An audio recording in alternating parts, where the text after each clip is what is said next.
Okay, so welcome everyone. Thank you so much for coming to the first ever Open Dialogue Banquet. I have been dreaming about this, thinking about this from the very beginning, and we didn't do it in person, but I'm actually kind of happy we had to delay it because now we have all of you part of it. And I couldn't imagine.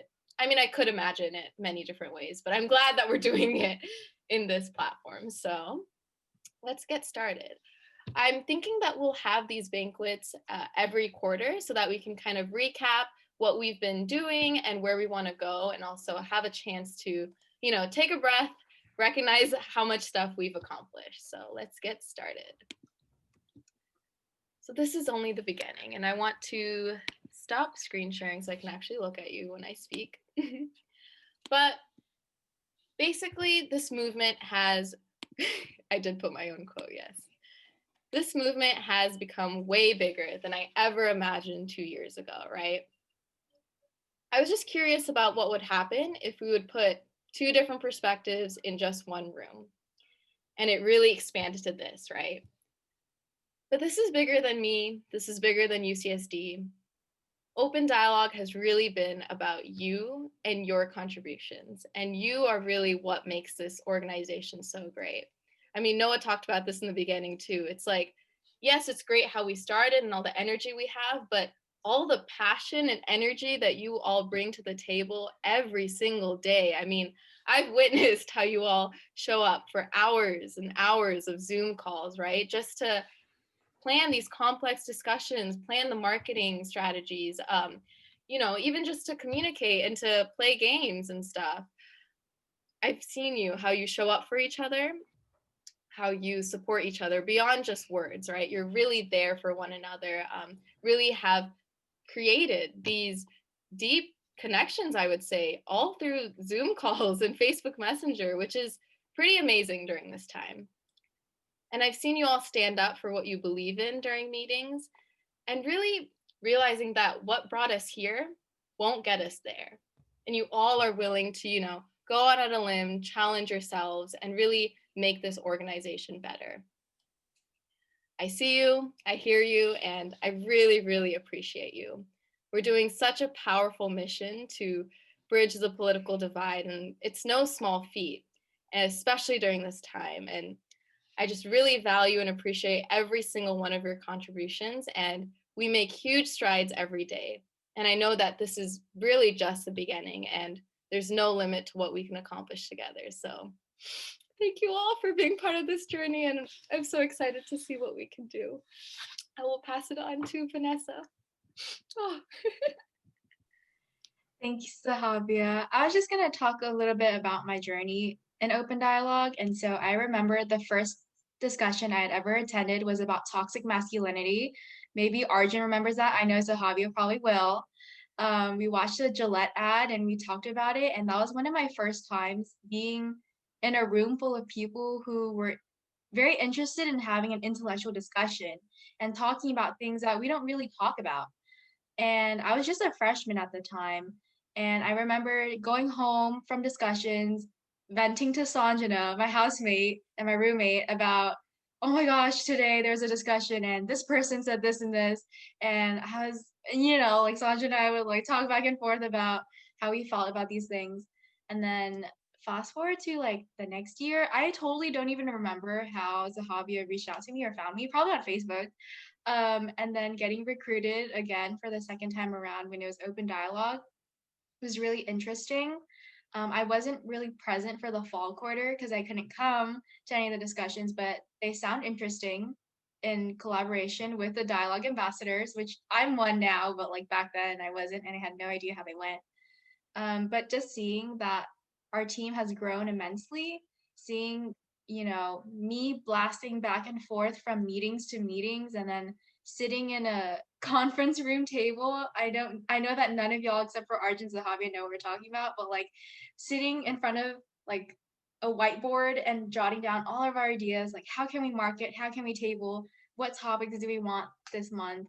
It was really something that I never would imagine would be this way, I mean, I'm sure, like, I remember doing a podcast in Pacific Beach with Open Dialogue, and I said, I don't think UCSD is gonna kick us out because of COVID because universities don't care.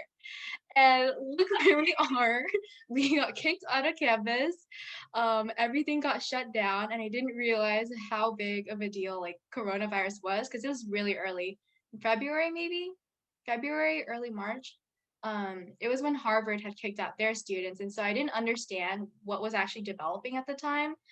But to look back on that and like see how we've grown and see how the pandemic has changed our lives for better or for worse, I feel like Open Dialogue is so adaptable, it's so flexible, and it's thanks to all of y'all. Like we wouldn't be an online platform bringing in so many people, over 100 people from Eventbrite, and marketing like a whole new website without the help of everyone and facilitating these complex discussions. And so I think I want to take like a moment of remembrance. I know maybe only Zahavia and Arjun know what I'm talking about when I refer back to UCSD. Maybe Sanjana too. Sanjana went to one or two discussions with me, but it's been a really great journey. I have definitely a lot of gratitude for your flexibility, your adaptability, your resilience, and also your, I don't know how to describe it. You're all just so smart and cool. And like, I just love y'all. And one day I really want to meet y'all in person. I would definitely want to reunite with Natalie.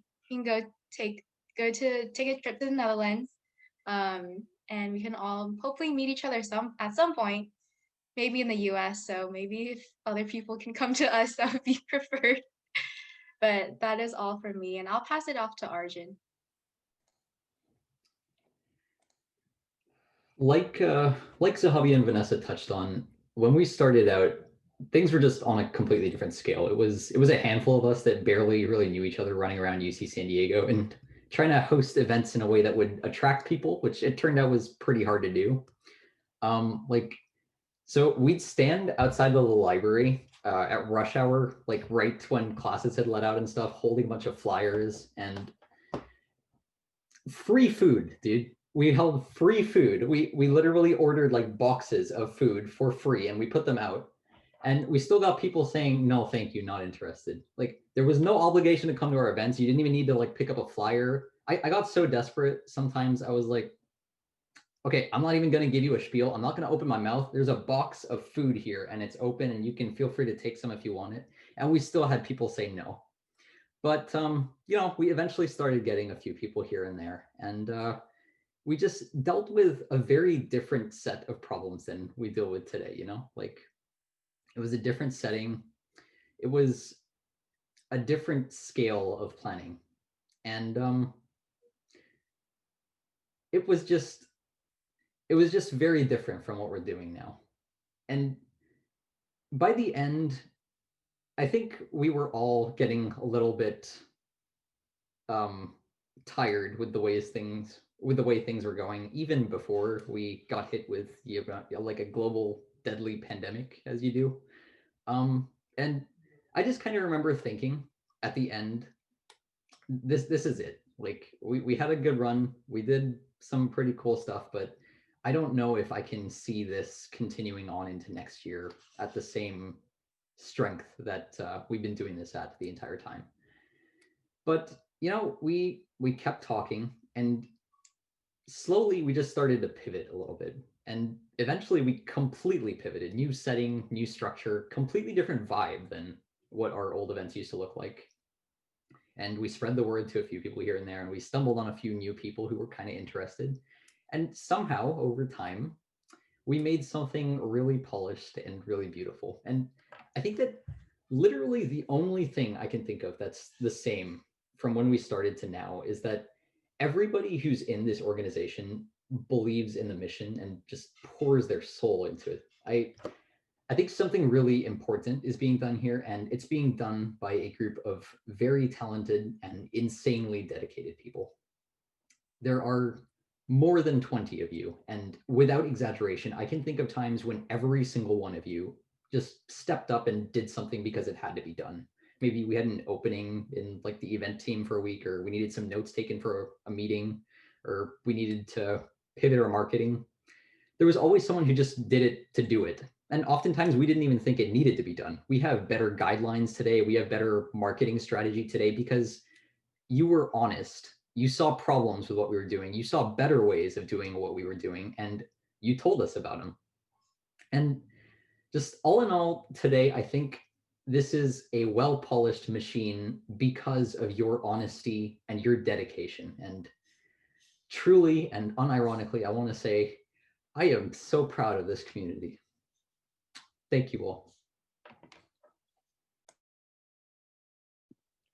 Wow, I really didn't think I'd get this emotional during a Zoom call, but you all did it. Oh God. Thank you, Vanessa and Arjun, for your words. You both phrased it perfectly. I'm going to share my screen. So yes, this is my quote. We heard from Vanessa. We heard from Arjun. So before we go into the next part, I definitely wanted to, take a moment and pause and see where we've come this past year. As Vanessa and Arjun mentioned, we had some very humble beginnings. This was the very last discussion we had in the village. So you can see Arjun clean shaven right here. You can see Vanessa. And so it was a really great group of people, right? And we would just randomly come and it took a lot definitely to plan these discussions, but we would come up with the topic 2 days before. I would slap a Canva fire about a day before that. And we would knock on doors and say, hey, come talk. We have food downstairs. Very last minute, very organic, very natural. And that was how we basically began. So that was back in January, right? 2019. Team of really 1 to 2 people, just me and my RA friend. We'd say, yeah, okay, let's have this discussion. Let's do that. Oh, we don't want a discussion today? All right. Super casual, super organic. Slowly, September 2019, I recruited Arjun, Vanessa. I DM'd them on Facebook. I remembered that they were really good at, talking and bringing other people. So I wanted to continue the movement. We collaborated with Dyalog ambassadors. That was a great experience. January 2020, we were gaining motion. We started collaborating with RAs. We were running around campus. People started talking about us. They knew about open dialogue and they were reaching out to us to have discussions. We were winning grants. I was flown out to Washington, D.C. in February to receive a $5,000 grant for open dialogue. And I spoke in front of people at the UC system. It was looking like open dialogue was going to do things, right? And then obviously we pivoted and that opened us up to so many more opportunities, right? In summer, we grew to a team of 22 people. We have a diversity initiative. We have an entire marketing team, which I've been wanting for a very long time now. And we did 2 different trainings. We have been on Zoom for about 13,000 minutes this year, and this is starting in March. I really just wanted to have this up because, wow, we have done all of our work. We've connected with people across the world, all through this platform. And a lot of us, that's a lot of hours added on. Especially, I want to shout out July and August. When we were developing that training program and having dialogues on the side, we were meeting at least 8 or 9 hours a week. And this is a fully volunteer-based opportunity. And the fact that you all were willing to put all of this time behind a screen and connect with others is just amazing, unparalleled. I haven't seen this before. We became worldwide, of course, not only the West Coast, East Coast, Netherlands, New Zealand. It's truly amazing, and I really hope we can see each other in one space, but honestly, I feel so connected with everyone, even through a screen. We did about 44 dialogues, so that includes open dialogues, identity dialogues, a blast from the past, personal dialogues that we just launched. So constantly pivoting, constantly trying new things. Each of these 44 discussions means we planned things, we edited it, we facilitated it, we met after to debrief it. We touched so many different lives in each of these discussions. Ourselves, we could have been influenced by these discussions. So And honestly, a lot of these dialogues we did back to back, week after week, and we haven't really taken a break since we started. So that's pretty amazing as well. 22 members after 2 successful month-long trainings. That's huge. We spent a lot of time editing that as well. Kind of learning as we went, but that's how open dialogue is. You know, we don't plan for months or years before we have a perfect product. We see something, we jump into it, and we figure it out, and then we will, you know, revamp and pivot. So that's what I really love about this org. And 2,410 page views on our website. So all thanks to a dedicated marketing team. I mean, I could have never have imagined how fast we could have grown, how our social media platforms, our graphics, newsletters, this marketing team is a well-oiled machine, and it's only like a month or two old, and you all are doing new initiatives and taking, you know, action to do different things, and I'm just so grateful for you all. And then a look into the future, right? So January 2021, we've been working hard to launch our first organization-wide training. And I'm very excited and confident that it will run smoothly and will continue to grow. We are in the process of becoming a full-fledged nonprofit. So I'm hoping by next spring, all the paperwork we'll go through, we'll start actually applying for grants so that we can stay afloat, continue to be sustainable. Sometime next summer, it would be nice to pilot the diversity program or at least collaborate and learn more about where we would like to go in the future. Of course, that's a very big project, big timeline, but it would be nice to make some steps as well next summer. And fall 2021, right? Back in the groove of it, back to school, trying to make sure that we have sustainable growth, you know, a nice board of officers so that open dialogue as a nonprofit can continue for many, many years.